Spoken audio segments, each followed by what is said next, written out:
Hello and welcome to the Bumpy Politics Podcast, the podcast where we discuss matters of national, international, and local importance in a calm, reasoned, and balanced way. And it appears this evening's motive is to get everything in different orders. So hopefully we'll try and bring some order to the chaos. I am Ian Tiny Morris. And I'm Simon Sainsbury, and apologies for the delay with us going live. So it's like technical issue. We're having our run of them. It's just nature's way of telling us that it's too bloody hot. So what are we doing today, Ian? Well, we're focusing in on Portsmouth today, as our name suggests. Occasionally, after strolling round various topics, we've come back to a local issue, and we are delighted to be joined this evening by Jason Fazackarley, the recently ex-Lord Mayor of Portsmouth. Welcome, Jason. Good evening to you both. Thanks very much. Thank you. Marvellous. Thank you for joining us. You're welcome. So, perfect. So, you've just obviously had a year dashing about, being the Lord Mayor of Portsmouth. Can you give us an insight into your political journey and how did you come to hold such high office, Jason? Which time? It's the second time that I've undertaken the role. Last time was 20 years ago. Oh, wow. I'm not sure I'm going to make another 20, but I'll try and hang in there. No, it comes around. There are, as you're probably aware, there are 42 councillors. So out of that 42, one is selected to undertake the Lord Mayor role during the course of a year. It's only a year, so it goes relatively quickly. So I guess my time had come round again, and I put myself forward for it. To be fair, last time I only did 11 months because we had a Euro election back in 2005, I believe. So I thought I'd try and do a full year. Plus, I think when you take the role on the first time, it takes you a while to understand the role properly, what you can do with it, and by which time you're already looking over your shoulder because you're halfway through the year. So I think it's nice to go back and do it again and sort of know what I'm going into. You kind of need a practice run then. Well, each person's to themselves. I mean, I felt it was beneficial to me to do it. I'd like to have done it again, which obviously I got the chance to do it. So it's easier in some degrees second time round. Okay. And how did Helen end up becoming your Lady Mayoress? You see, well, my other half, my wife, wasn't available to do it. We had, you're probably both familiar, you do a deputy role first of all. It's changed. The first time I did the Lord Mayor role, you did deputy afterwards. But in the 20 years since, it changed, and now you go and do the deputy role first, which is probably more sensible, and then you go on to do the Lord Mayor role. So my wife was unavailable to do the deputy role. So I asked Helen, because Helen is the other half of my best friend outside of politics. I've known him since I was about 18, I think. So we're a bit older in the tooth now, the pair of us. But I asked, would Helen like to do it? So obviously she did, because she became Lady Mayoress. And that's how it happened. So, but I did have my other half, my wife, as consort, and Helen's other half was also consort. So we had a Lord Mayor, a Lady Mayoress, and two consorts. Lovely. Well, that kind of brings us swiftly into our next question, which was, it seems that the kind of the regular theme is that there's a presumption that there's a mayor and there's a Lady Mayoress, whether they're whether it's husband and wife, or whether they're friends, or whether they're in a relationship, or whatever, how that works with various different people. We've seen it kind of in different situations and arrangements.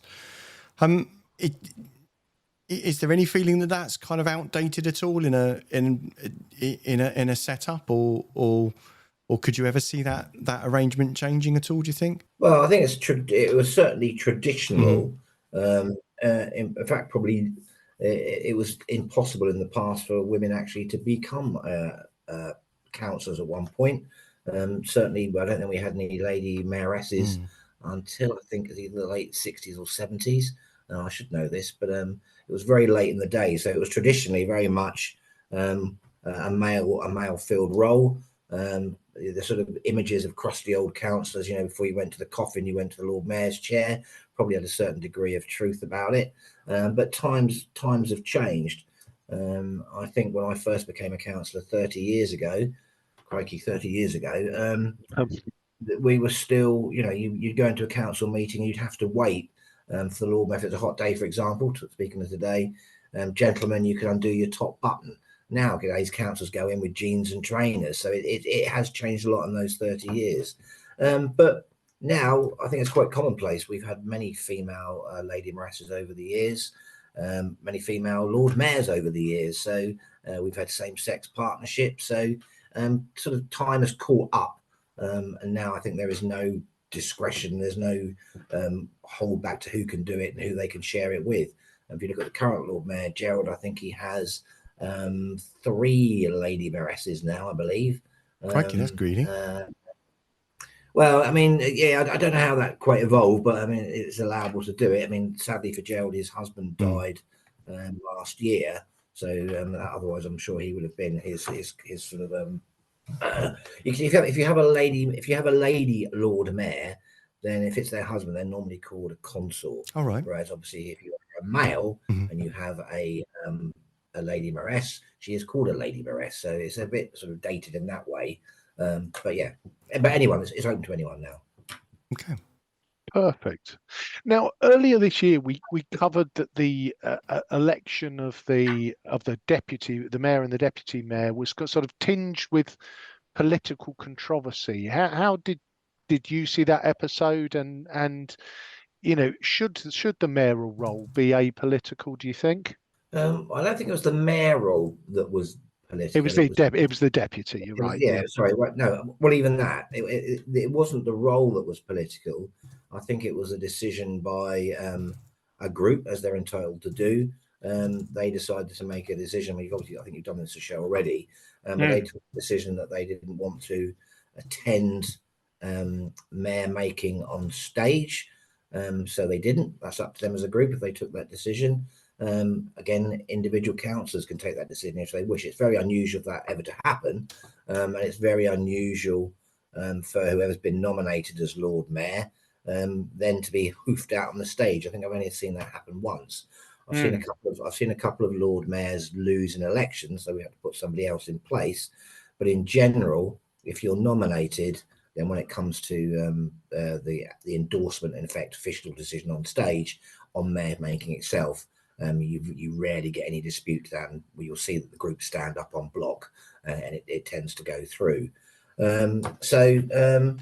Yeah, I mean, the Lord Mayor role it's not binding that it's non-political, but it's kind of traditional and the accepted norm that it's a non-political role. So I adopted that last year rather, in that I didn't vote in the council chamber at all. If there had been a situation where it was a tied vote, then as Lord Mayor, yes, I've had to have voted. As a Lib Dem, you could probably say it was easy for me not to vote. I didn't have to make a decision. But yeah, but each Lord Mayor is different. And I've seen Lord Mayors in the past that have voted. So you are not barred from voting, but it comes down to your conscience, your own feeling about how much you want to maintain the tradition of the role, which I decided to do this year. So yes, I didn't vote on it because I think it's important that you are aloof from it to some degree. Probably one of the most challenging aspects of being Lord Mayor is actually is chairing full council meetings. That's the real only political part that you do. You're with all your other 41 colleagues, and you're stuck in that chair. In fact, it's a bit of a bane, really, because obviously as a councillor, I had the ability of just, if you want to nip outside for a drink or make a phone call, whatever you want to do, you can go out. Lord Mayor stuck in the chair until you can have an official break. So what a lot of the public won't see is you'll get people waving to you as they nip out, knowing that you're still stuck up there in the chair. But that's cruel. Yeah, so it's politics. People do that, Well, they do it in a light-hearted way, I think, sometimes. But you're biting your lip, thinking, "Gosh, I wish I could nip outside." But there you are. I guess just coming back to the appointment of the mayor, with the exception of Frank Jonas, the last probably 5 or 6 mayors have all been kind of from the Lib Dem Labour stable. It looks like, if you go back through the history, that the parties kind of used to share it around a bit more. Do you think those days have passed, or do you think we're just in a slightly odd run at the moment? I think it boils down to basically what first of all, who wants to go for it. And I know that I guess you're referring to the fact that we've had a candidate, Councillor Russell Simpson, who stood for about the last 2 or 3 times, I believe, but hasn't won because it's been contested. I've seen some Lord Mayors just simply be either re-elected, like Elaine Baker one year, nobody wanted to do it, so she did a second term. Other times there's only been one candidate. So not everybody wants to do the role. It's quite demanding. So it's not for everyone. So out of the 42, you're not going to get 42 of them saying they want to do it. So it's how each group decides if they've got nominations within them. And there aren't that many Tories left to choose from, are there, if you were going to share it out amongst them? No, there are only 4 left, but they're quite entitled to put one themselves forward if they wish to. But it's I mean, there is no set rule. There's nothing to say you need to have Liberal year, Labour next year, Conservative next year. That's never been the case. And if you think back, I mean, if you think back probably to the 50s, 60s, it was virtually Conservative all the way through. So, but that's because they had a majority on the council. And again, when Labour came in, I came in 95, and we had actually we were getting rid of, I think Alan Bennett was coming out of office, so that was a Labour chap. And then you had Malcolm Tudor coming in, so there was some change. But then we had a flurry of Labour Lord Mayors, then we had a flurry of Lib Dem Lord Mayors. Then Frank sort of crept into the equation. But as the biggest group, I guess the Lib Dems have got more weight, if I can call it that, if they have one of their members that wants to go forward and do it. It's not quite the papal enclave where you have people disappearing into rooms saying, you vote for our candidate, vote for you. White smoke over the Guildhall. Well, no, it isn't. But there may be some deals done. I don't know. It depends how it goes. I think when I stood, it was only against Russell, I believe, and but no ill feeling towards Russell, but I was fortunate enough to win that year. So I guess that's ruined it for us, to be honest. So Simon and I are idea to make our version of conclave related to the election of the Portsmouth mayor. I guess what you're saying is we need to shelve that because there probably isn't the intrigue to make a Hollywood blockbuster. I've never really known all the years that I've been there. I've never really. I mean, you tend to get more intrigues within the group to actually select their candidate than you do amongst when it comes to the formal vote within the chamber. You may get some discussions beforehand between the group saying we've got this candidate, we've got another one. But normally my experience has been that the sort of, I'm not sure skullduggery is the right word, but the kind of the machinations to try and sort of get yourself elected from amongst your group is probably, that's where more of it lays than it does within the actual wider chamber. Brilliant. Thank you, Jason. So looking back on your year in chains, the mayoral chains, what would you say you enjoyed the most about it, and what are the bits that you could possibly have lived without? I think that probably the main appeal of the job is the diversity of it, or the variety of it, basically, because it sounds cliche to say, but every day really is different. There's such a wide range of things that you do as Lord Mayor. It can be from the sort of cliche going along and opening something, cutting a ribbon. You could go to a citizenship ceremony. You could meet a ship's captain. You could meet an ambassador. You can go out to meet businesses. You can bring tour groups into the parlour. It's constantly changing, and that's what I think. That certainly gave me the impetus to keep going over the year for it, because it can be quite tiring as well. You get, it's not every day. You do get some days off, but I mean, I think the most engagements I had in a day was 8. So you can get a lot of things that kick in. Sometimes you might just get one, but it might be 4 hours. Literally, as I say, every day is different, and you meet so many different individuals, organisations. You have the opportunity to do things that you wouldn't be able to do if you weren't Lord Mayor. So yeah, that's the appeal to it. I'm not trying to say it's a greedy thing where you hog everything, but it's just you get the opportunity to share things that you wouldn't normally do, and it brings you into contact with a wide range of people, and you do meet some people that you sort of stay friends with afterwards. You do make, well, again, we're all individual, we're all different, but I certainly have kept in contact with some groups. I've joined some things as a result of being Lord Mayor. So yeah, it continues. A year goes really, really quickly. Certainly when you get to my age, you get older, it goes quickly. I'm conscious of the Reaper looking over my shoulder all the time, but yeah, it kind of whistles through. So, that's it. That's the aspect of it I liked. And also I think our link with the military, because obviously Portsmouth recognised as home of the Royal Navy, there was also an army connection to it as well. My background is military to some degree, so I liked that aspect of it, particularly get involved with both sets of forces, not so much with the RAF, no disrespect to them, but primarily with the Navy and the Army. So yeah, it's that part of it's really good. I thought anyway, but you did prepare to get knackered, if I'm allowed to say that on no, you can. It can be tiring. We've if you're younger, even when I did this 20 years ago, I can still remember it being tiring. Obviously, I'm 20 years older now, but you know. How were you Lord Mayor when you were 15, Jason? That's. Oh, you sweet talker. No, gosh, I'm 60 odd now. So that was I was Lord Mayor at 40. So and I'm 60, 61 now. So yes, whoosh. gone in a moment. And are there any bits that you could have kind of lived without? Yeah, I think I can get away with saying this because I don't think the French are going to be tuning in. If they are, I do apologise. Yeah, we had anyone else that's listening, I've already told this story to. I do apologise. I probably bored you rigid with it already. Not everything about being a Lord and a Lady Mayoress is glorious and groovy. There are times when I would say about 95%, 96% of the things that you do are enjoyable or at least satisfactory. There's about 4 or 5% where you're biting your lip thinking, get me the hell out of here.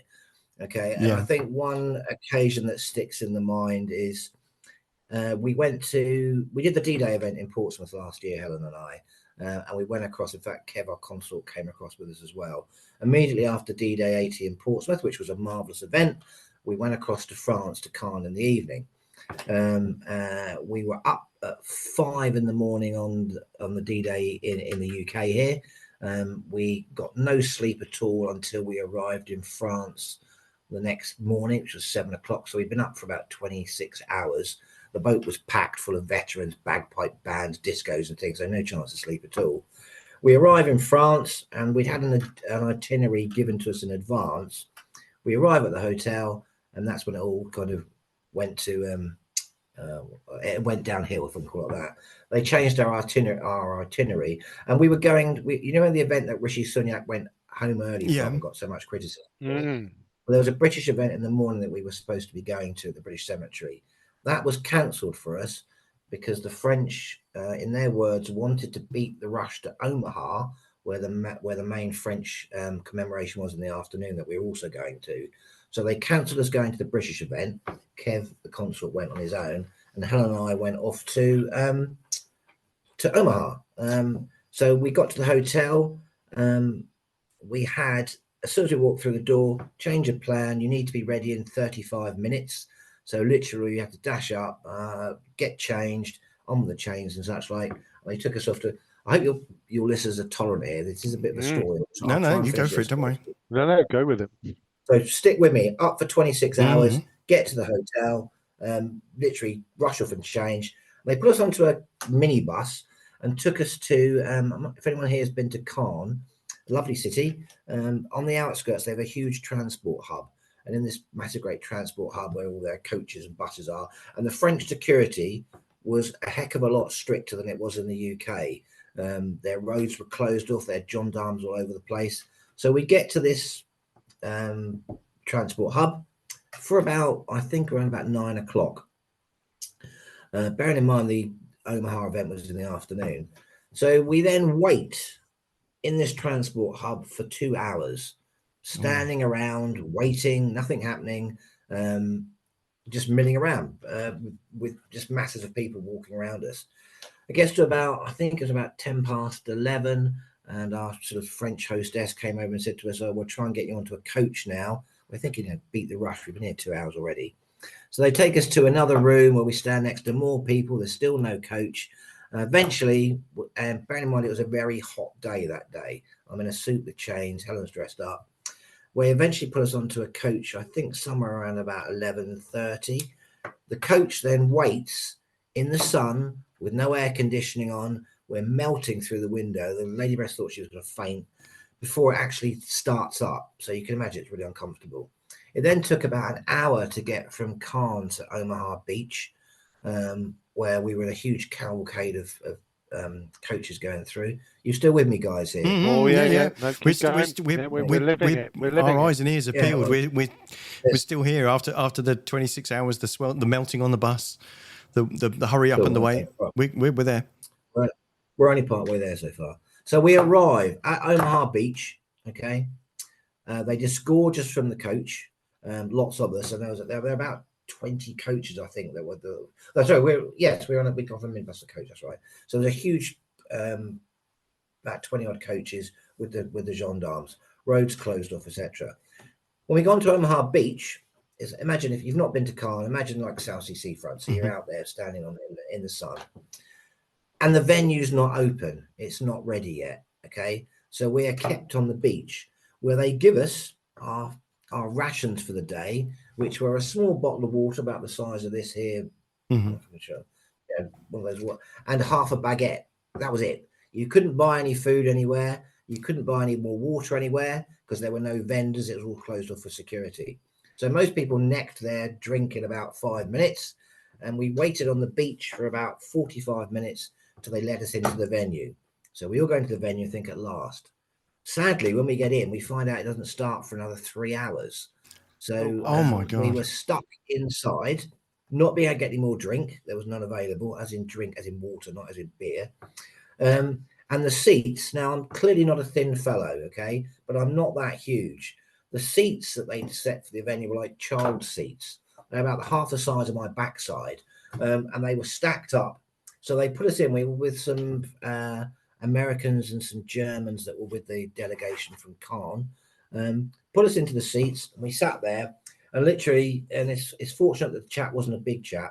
In front of me, there was a man. I must have kneed him in the head about 2 or 3 times because our knees were literally so close to his head. So we decided to get up, walk around, because there was nothing to do.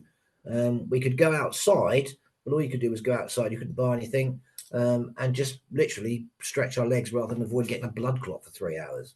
The best thing about doing that was we got to meet the French Foreign Legion band.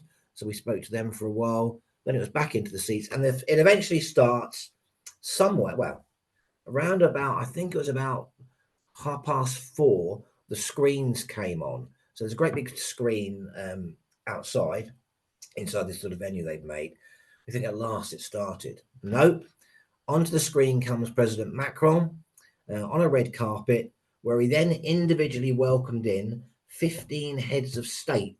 Now, I'm not sure if you'd recognize the Prime Minister of Greece or the President of Denmark, whoever they were. The only people I recognized were Grant Shapps, Prince William, Zelensky, and Joe Biden. The rest all went over my... Oh, sorry, and Trudeau. So we had to wait for them to come in, which took about nearly another hour for them to sort of come in, go in and meet him. So eventually it starts. It was a fine commemoration event. I'd say the British one was slightly better, but it was good, and it finished. So we had on our itinerary dinner, with the Mayor of Cannes at 7:30, by which time it was about 6:15. So we're thinking it took almost an hour to get here, so we're leaving it a bit fine. We go out, and they wouldn't let us out of the venue until all the heads of state had cleared for security. So by which point people were starting to faint because no one had any water and they hadn't dispensed any. You had some members I speak a little bit of French, but I'm not fluent. But some of the French people that were inside were arguing with the French security guards. It became very fractious. Eventually, they let us out about 45 minutes later. We go back onto the seafront, and there are no coaches. So, it was, by this time it was gone 7. So the dinner was out the window. But yeah, so we had to wait for the coaches to turn up. By which time they had to bring out water amongst the crowd because people were literally fainting. No more food, by the way. I'm not sure I could survive that. But yeah, we eventually got back to the hotel at 25 to 11. So we were on the road for about 14 plus hours for an event that lasted about an hour at the most. Oh, wow. Got into the hotel. We were obviously, absolutely exhausted. They offered to get us, I think, McDonald's pizza or something or other, but we were so tired, went to bed. Next morning we get up, It was supposed to be a free morning. I'm almost finished, guys. No, Honestly, it's no, probably the longest, we're longest still here. podcast I've ever had. We've not done an exit. We're just sitting here in silence. Listen, we've got a couple of comments that I'll share in a second once you get to the end of it. But it's no, carry on. I'm on the last day because we're only there for 2 days. Right. So in the morning, we were originally given a free basic free time. So I thought, we can go and I'll show them some of Cllr because I've been there before. But Helen and Kevin hadn't been to Cllr before. That changed. They said, actually, we've now got, we're going to take you to our museum, the Museum of Peace. If anyone's seen it, or if you've not seen it, it's a really great museum. Mm-hmm. It's about 4 times the size of the D-Day Museum, if not bigger. Mm-hmm. Really interesting. I had been there before, but I was happy to go back again, especially as Kevin and Helen hadn't seen it. So they take us back there, and we're with a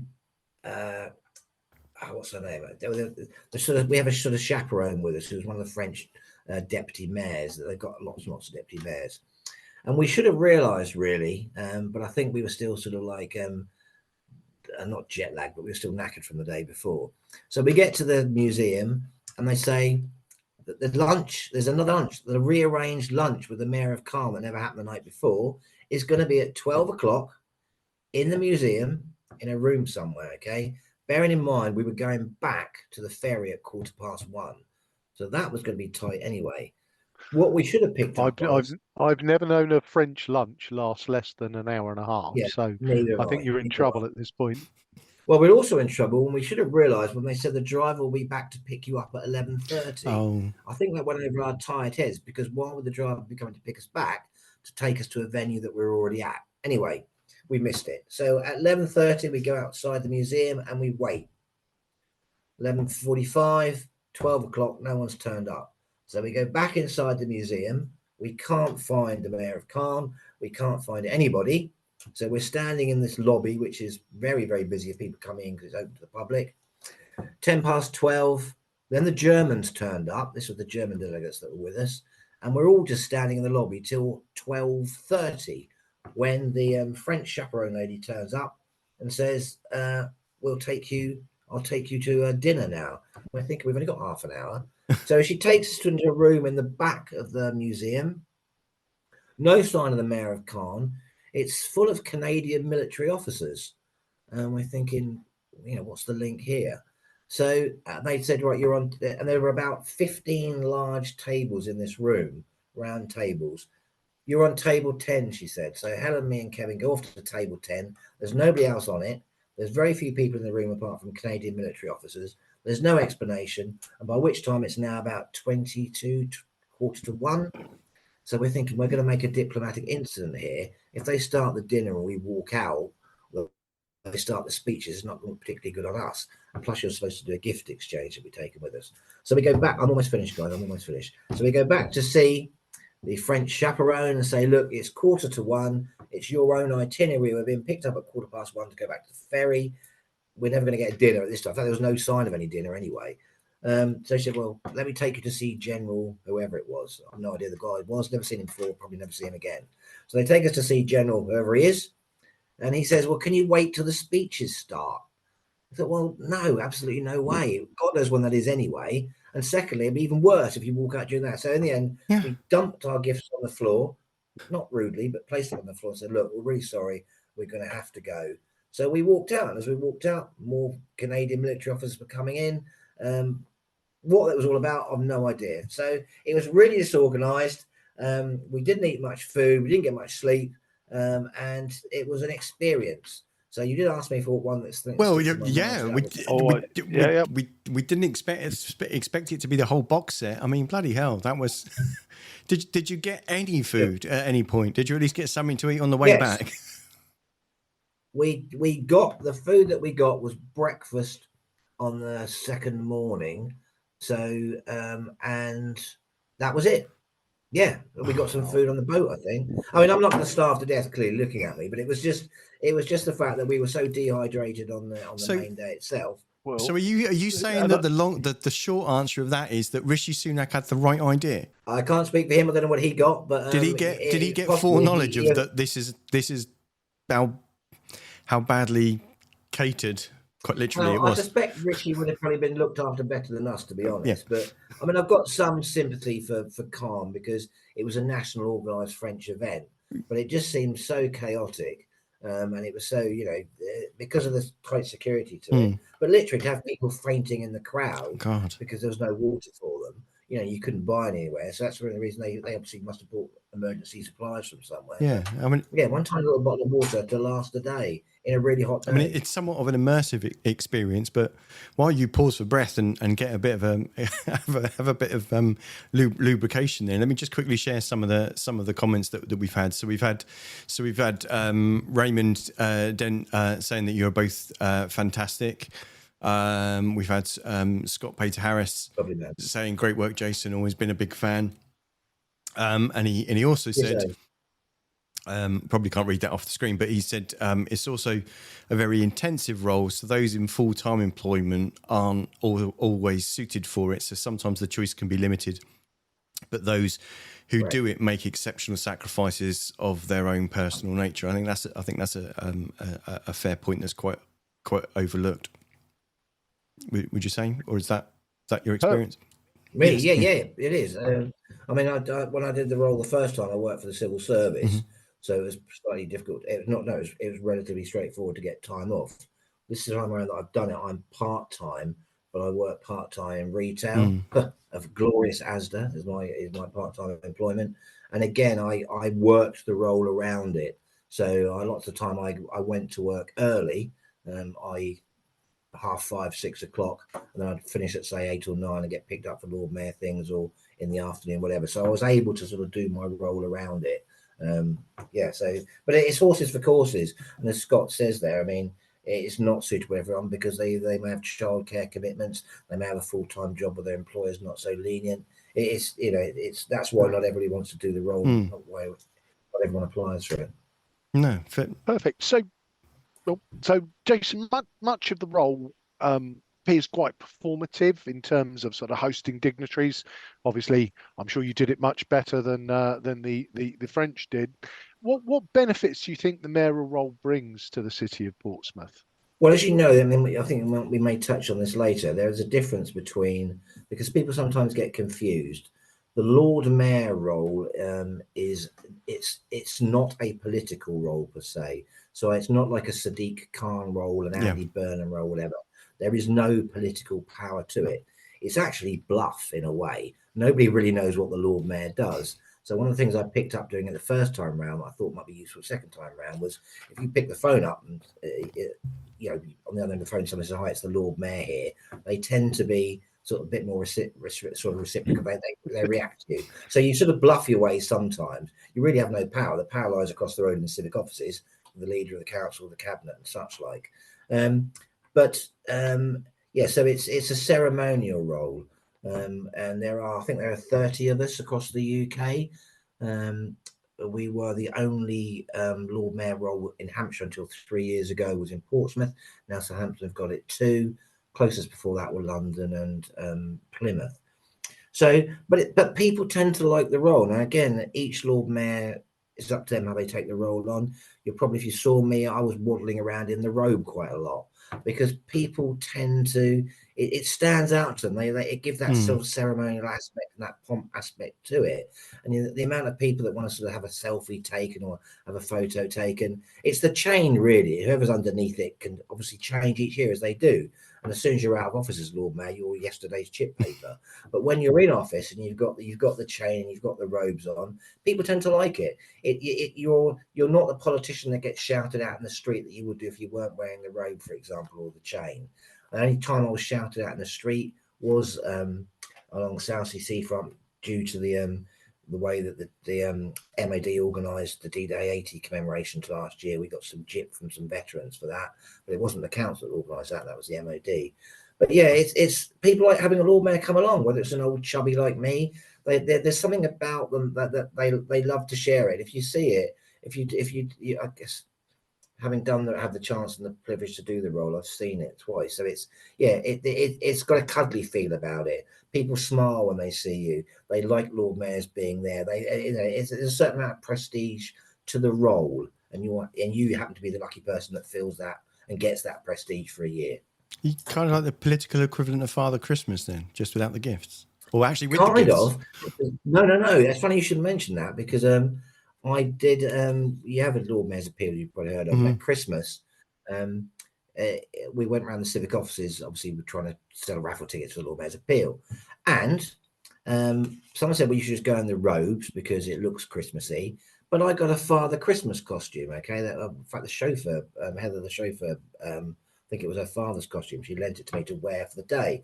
Sadly, I thought, okay, I'll pad myself out with a cushion and waddle around the civic offices. Sadly, I got so fat I didn't actually need the cushion. I couldn't get it inside the costume. So I had sort of become Father Christmas in a way, certainly belly wise. But yeah, so that's just You were that's filling reminded into the of Father role. Christmas. Yeah, sadly I did. I put a hell of a lot of weight on, which is why I've been at Slimming World now for the last 5 weeks since I come out of office. Well, I'm confused. And you're talking about kind of all that ceremony and the differences. Does anyone know yet what will change about the role, or if it will still exist once the local government reorganisation and the devolution stuff kind of happens? Is there any whisper as to what might happen in regards to that, or does no one know? Yeah, this is a real unknown factor in so many ways. I don't think any of us know what's going to be the outcome of this devolution. I'm not sure many of us are particularly in favour of it. But being, I guess I'm allowed to be political now, but I'll try and stick to the point. From the Lord Mayor aspect, my understanding is that we will need to bid to keep the role of Lord Mayor. Now, you've currently got 15 local authorities in Hampshire.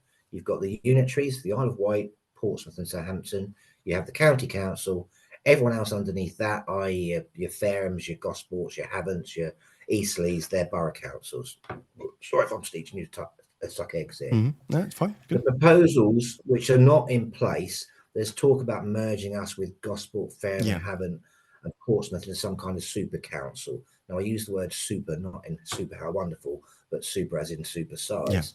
So the sad thing, I think, for the likes of Gosport, Fareham, and Havant is their mayors will go.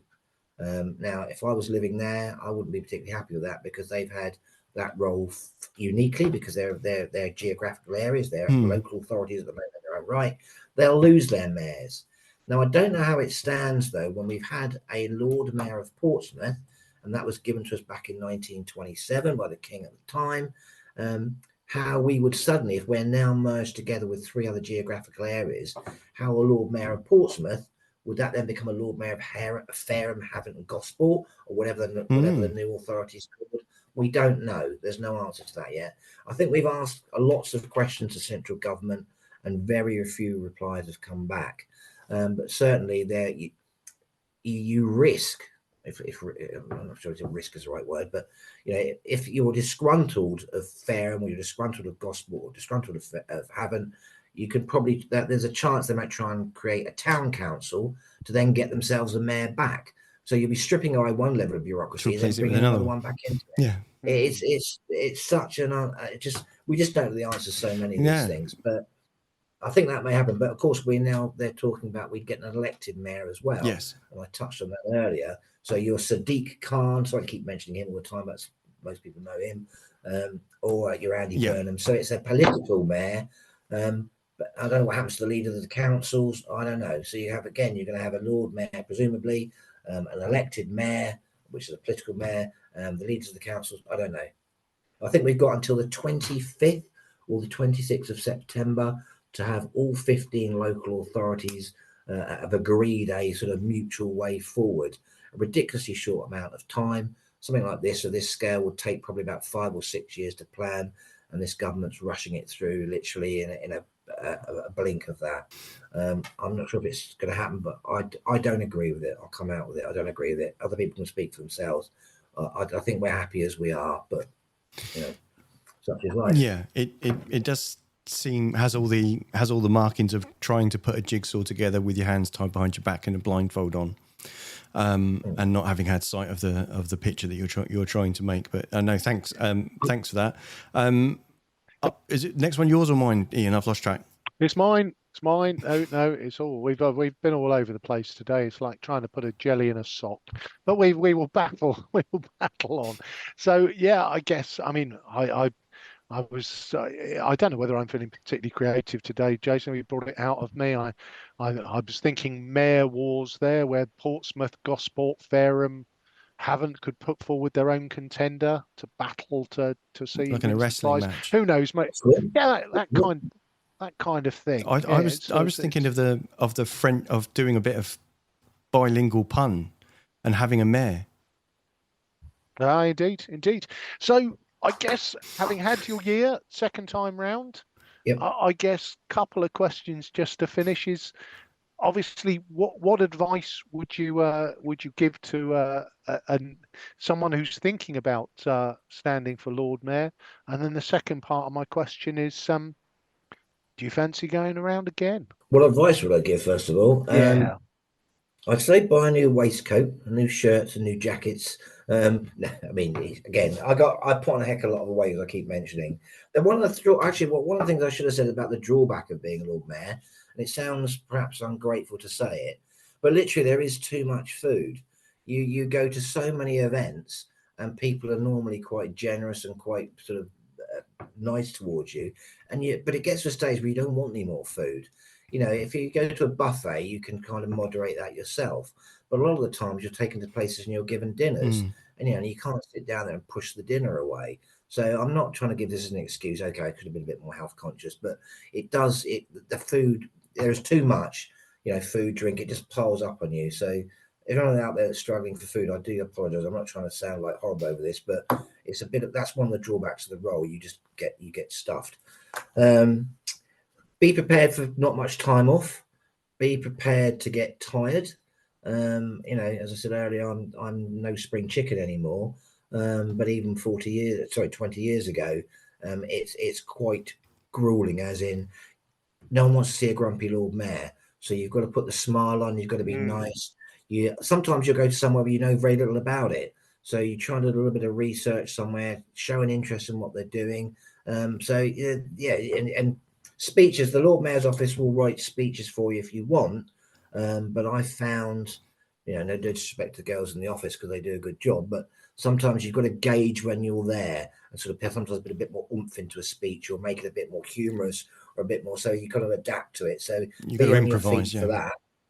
Yeah, and be prepared for it to go remarkably quickly and go from having a literally really packed diary to when it comes to the day of mayor making, you're out of office, your diary evaporates, you are, as I touched on earlier, yesterday's chip paper, and you look back and think, wow, well, that was a whistle-stop journey. It's now gone, and I'm back to being a rank and file councillor again. So you go to meeting so many people doing so much, but don't let it go to your head. That's what I'd say. I've seen Lord Mayors in the past and Lady Mayoresses where they believe they're royalty.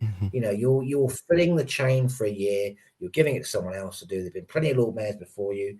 Hopefully there'll be plenty of Lord Mayors afterwards. So just enjoy the role while you're there. And each person brings to it their own particular character and abilities and such like.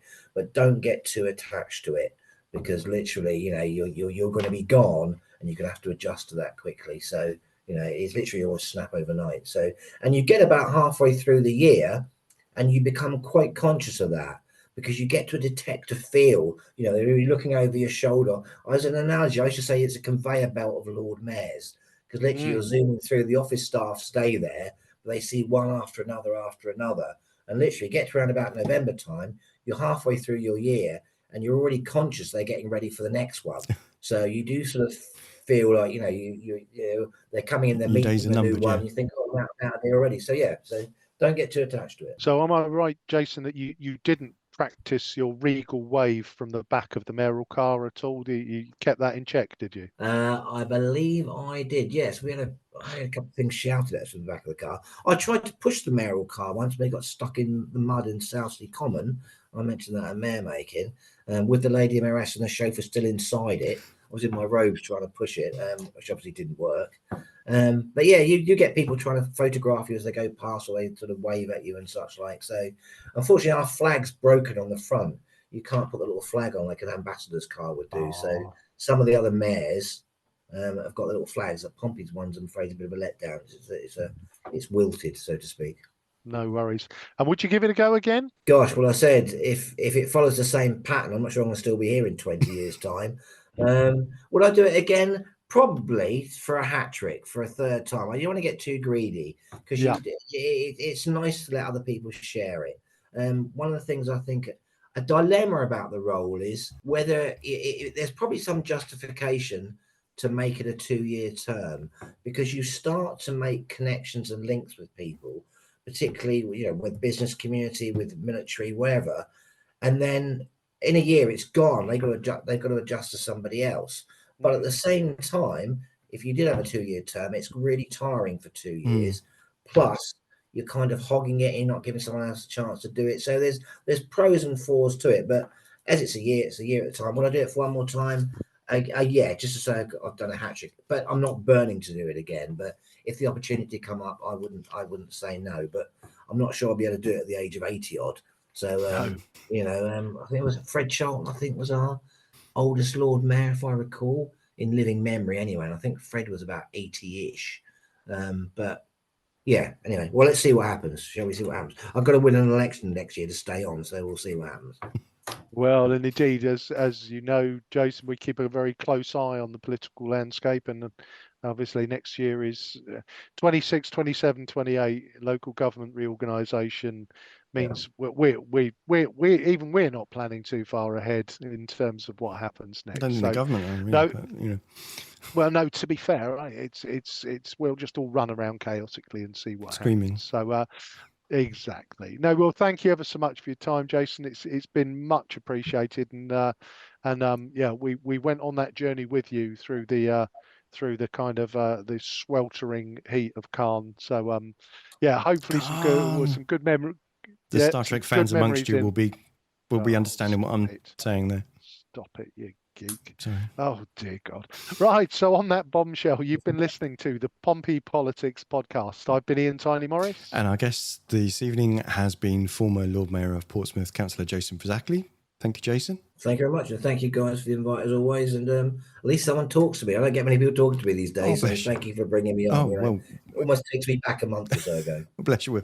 Well, thank you. And hopefully it wasn't too traumatic going back through the tales of France.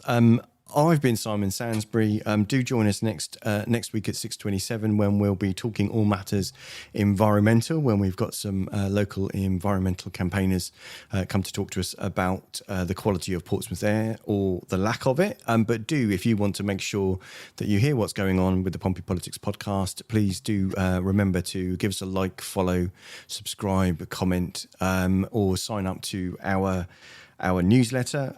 If you can find that on our website, pppodcast.uk. But we'll see you next week, and thanks very much, and we'll see you then.